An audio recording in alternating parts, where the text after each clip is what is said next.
Hello everyone, আমি কুসুম। আপনাদের সকলকে আমার আরও একটি ভিডিওতে স্বাগত। কদিন থেকে আমাদের এখানে না খুবই ঠান্ডা পড়েছে।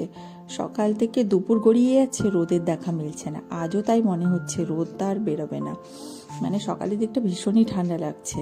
কী আর করবো, ছেলেকে তো স্কুল পাঠাতেই হবে, স্কুল আছে। ওকে তো স্নান করিয়ে পাঠালাম, এখন মনে হচ্ছে স্নান করিয়ে ভীষণ ভুল করে কাজ করে ফেলেছি।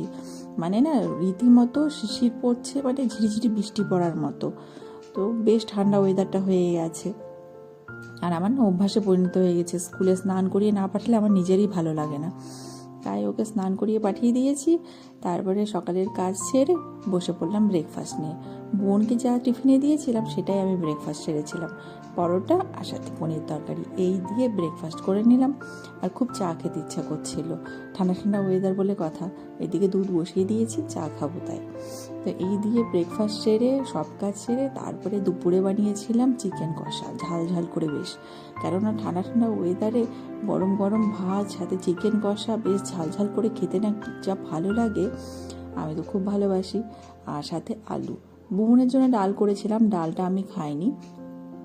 আমার ঝোল গ্রেভি হলেই ব্যাস হয়ে যায়, ওই ডালটা অত লাগে না, কিন্তু বোনের জন্য রোজই বানাতে হয়। তারপরে বিকেলবেলা আজ বানিয়েছিলাম পিঠা। আর পিঠা বলি আমি তেমন না এই শীতে বানাইনি, একদিন বানিয়েছিলাম তেল পিঠাটা, তারপরে আর কোনো রকম কিছু বানাইনি।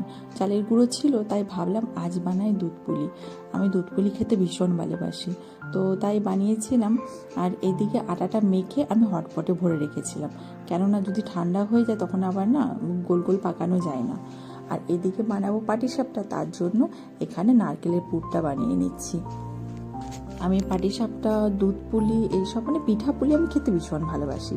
তো এই যে এতটা বানিয়েছি, আমার হাতের তো বাজে অবস্থা হয়ে পড়ে আছে, তাও এখনও কমপ্লিট হয় না। এখন তো কেবল সবেমাত্র এইটুকু হয়েছে, আরও বাকি আছে, ওইগুলো বানিয়ে নিই। দিয়ে সব বানিয়ে এদিকে আমি সেদ্ধ বসিয়ে দিয়েছিলাম।